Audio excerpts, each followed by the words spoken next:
Now next question number 2. Give a rough estimate by rounding off to nearest hundreds and also a closer estimate by rounding off to nearest tens. Here it is specified or mentioned to estimate the number by rounding off nearest hundred, and again you have to do the calculation by rounding off to nearest tens. You have to calculate twice. So your first sum under question number 2 is add 439, 334 and 4370. First I will show you the addition of these three numbers rounding off to nearest hundreds. We will estimate each number. Now, as I had taught you earlier, when you are rounding off to nearest hundreds, you have to check the digit at tens place. In the first number 439, at tens place it is 3, that is smaller than 5, so the number is going to be 400, right? Then move on to the next number 334. 3 at tens digit and 3 is again smaller than 5, so no changes in the digit at hundreds place, so your rounded off number at hundreds place will be 300. And the last number 4317, again in tens place the digit is 1 smaller than 5, so your rounded off number will be 4300. Add these three numbers and you get 5000. Okay, next same thing, but now we are going to estimate the numbers by rounding off to the nearest tens, and to round off to the nearest tens you check the digit at ones place, and you can see in the first case you have 9 which is greater than 5, so, or in other words you can say that 39 is closer to 40 rather than 30, so the number will round it up to 440. Then 334, where 34 is closer to 30, so it is 330. And 4317, 17 is closer to 20, so the number will round up to 4320. On adding you get the answer 5090. Okay, so in both the cases you see we have added these three numbers in two ways. One, by rounding the number to its nearest hundreds we get 5000, and rounding off to the nearest tens you get 5090, right? Similarly you have to calculate the other sums. You can see the second sum. You have to subtract 47,599 from 1,08,734. As we did the first sum, we are going to do the same in the second sum. First we will calculate by estimating the number or rounding off the number to its nearest hundred and then to the nearest tens.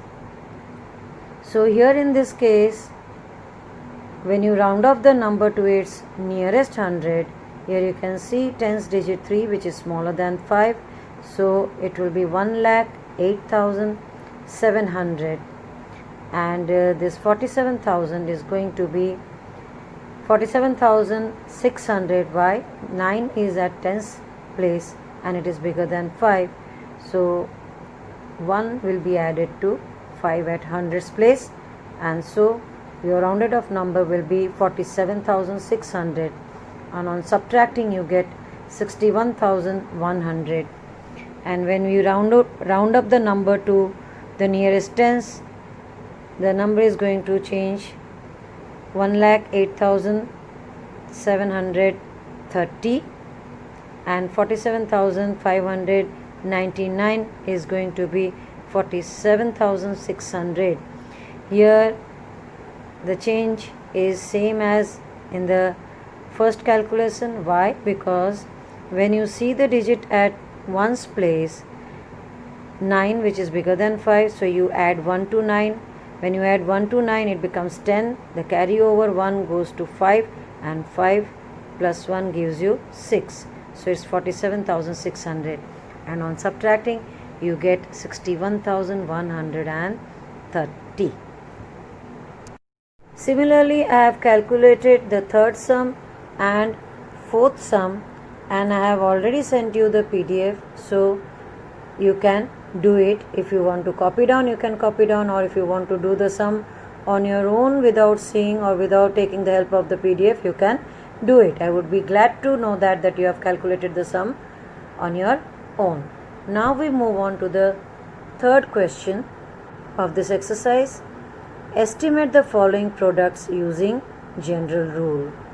Here no specification is given to you, so you have to estimate the product by rounding of the numbers given reasonably. So first sum under third question is 578 multiplied by 161. Product of 578 and 161 you have to find. Now both the numbers are 3-digit numbers. So what you are going to do, one thing you have to keep in mind, when you are rounding off to the nearest tens or hundreds, how will you judge which one you have to take? When you see both the numbers are having same number of digits, then what you have to see, whether it is a 2-digit number or 3-digit number. Here you can see both the numbers are 3-digit number, so you will round up both the numbers to the nearest hundreds, and that will be the best way of estimating. Okay, so here you see, when you are rounding off one number to hundreds place, then nearest hundreds, then the same thing you have to do it with the other number also.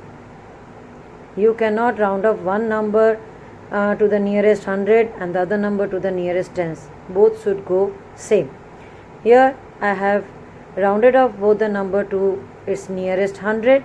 So 578 becomes 600 and 161 becomes 200, because in both the cases at tens place 7 and 6 both are bigger than 5. So 1 is added to 5 in the first number, 578 becomes 600, and here in this case 1 is added to 1 and you get 200 in place of 161. So the answer, the multiplication becomes easier. 6 2s are 12, and behind you will put 2 and 2, 4 zeros, so it's going to be 1,20,000. Now second number, second product. Here you have 5,281 multiplied to 3,491. You can see I have calculated in two different ways, not ways actually. I have, in one case I have rounded up the number to its nearest 1,000, and in this case I have rounded off the number to its nearest hundreds. Okay, and in both the case what will be the answer? Let me show you. Here when you are rounding off the number to its nearest 1,000, you will go for the hundreds digit at hundreds place. So 2 and here it is 4, both are smaller than 5, so this number is going to be 5,000 and this is going to be 3,000, and when you find out its product, 5 3s are 15 and rest places will be taken up these zeros. How many zeros? 6 zeros, and the answer is 1,50,00,000. Right? Now what if I round off the given same numbers to its nearest hundreds, then 5281 is going to be 5300 and 3491 will become 3500, and on multiplying the product is going to be like this, or the answer is going to be 1,85,50,000.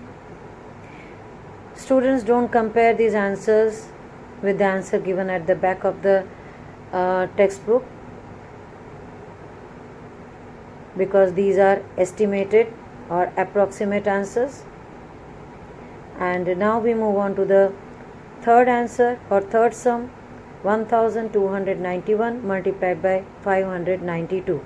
Before I explain you this sum, the previous sum which I did in both the ways, one rounded off to the nearest 1000 and the other one rounded up to the nearest 100, both are correct, because here it is not specified. You have to use the general rule, and there is no such rigid rule to perform this product. Now question number 3 tells you 1291 multiplied to 592. Now here the first number is 4-digit number and this is a 3-digit number. Then what you are going to do is you will round off both the number to the nearest hundreds, okay, because this is a 3-digit number, is 592. So it would be better if we convert these numbers or round off both the numbers to its nearest 100. So nearest hundreds, so it is going to be 1291 will get converted to 1300 and 592 will become 600, and then you perform the multiplication. Multiplication becomes easier. 13 6 are 78 and behind 4 zeros, 2 zeros from here and 2 zeros from here, and the final answer is 7,80,000. Okay, but why did I tell you to round off to the nearest 100? Because if we round off to the nearest 1000, then what is going to be? This will become 592 will become 1000 and this will remain 1000, and the answer you can calculate and see. Look here, the fourth sum. Similarly carry out this multiplication as I taught you. Here this number is of 2-digit and this is 4-digit. So here we round off the number to the nearest ones, okay, because it's a 2-digit number. So this is going to be the same because it's at ones place it is 0, so no change in the number, but 29 is going to be 30.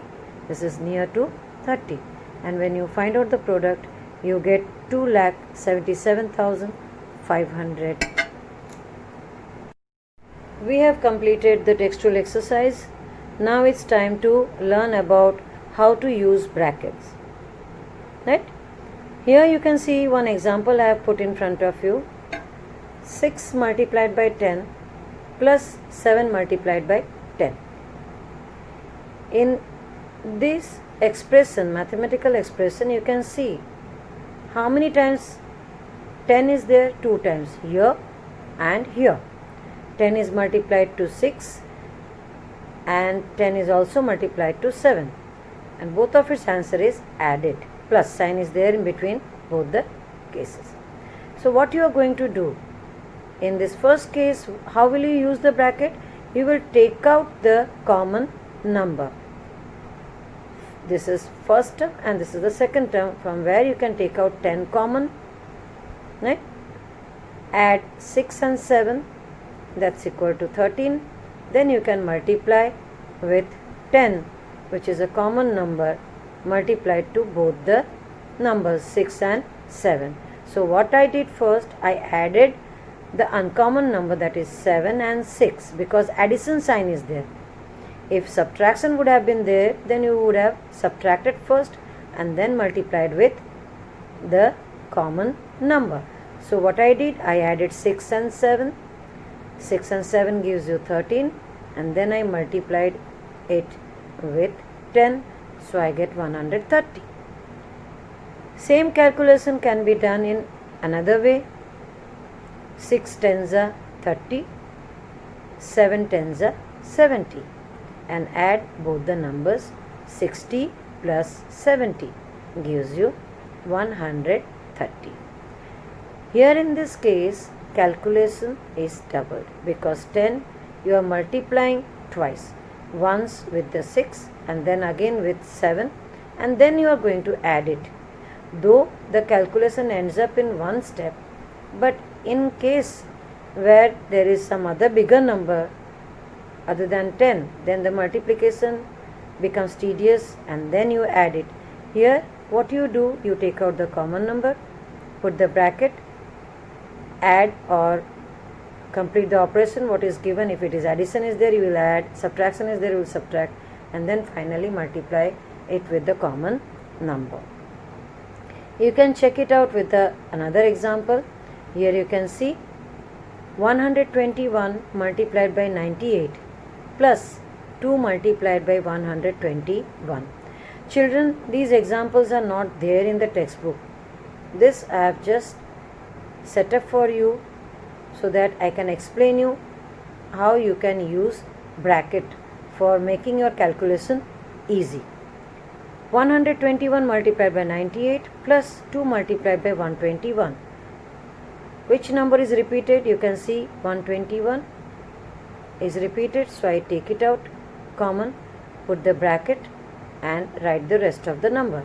Here in this case 98 is left behind, then plus sign, and here 2. So now what will I do? I will add 98 and 2. What do I get? 100, and multiplying 100 with 121 is very simple. 121 ones are 121, and put 2 zeros at the back. Don't sit to do that long multiplication of 3-digit number. Very simple. When you multiply 10 or 100 or 1000 to any number, you will write that number and put this 0 at the back. If it is with 10, then you put 1 0. If it is with 100, you put 2 zeros. If it's 1000, you put 3 zeros. Same calculation, we are doing it in a different way. Here you can see, first I have multiplied 121 with 98. Multiplication is not that easy as here you did. 121 on multiplying with 98, I get 11,858 plus, now again you multiply 121 with 2, so you get 242. Then you add these two numbers and I'll get 12,100. Answer is going to be same, but labor work or calculation work, here in this case it becomes simpler. Orally you can calculate, whereas here you have to do those long procedure of multiplication. I have given two sums for you. Try these. Using bracket, calculate these two sums. Now we will move on to Roman numerals. There are no separate exercises given in the textbook. You might be having exercise in the workbook. Now, children, I would like to tell you, workbook exercises you have to do it on your own. I will help you if and only if you have doubt. You have to share your doubts with me and I will solve out those doubts. Otherwise, you have to practice sums given in your workbook. Let's move on to the last topic of the chapter, Roman numerals. Here I have written Roman numerals for you. You can see 1, how it is written. 1 is written like this, 1, then you can call it as I also, then 2, 2 strokes, then 3, 3 strokes. Now any symbol, Roman numerical symbol, it can be written to the maximum 3 times. After that the symbol changes. There are certain rules of writing Roman numerals or using the symbols for writing Roman numerals. 3, we have taken 3 strokes or 3 eyes, but 4, what do? V stands for 5. Okay, see, you can see V stands for 5. So 5 minus 1, that is 1 stroke towards the left hand side of the greater value. Okay, 5 is the symbol carrying greater value and 1 is the symbol carrying smaller value. And in writing the Roman numerals, you can write the smaller symbol with smaller value towards the left hand side of the symbol with greater value.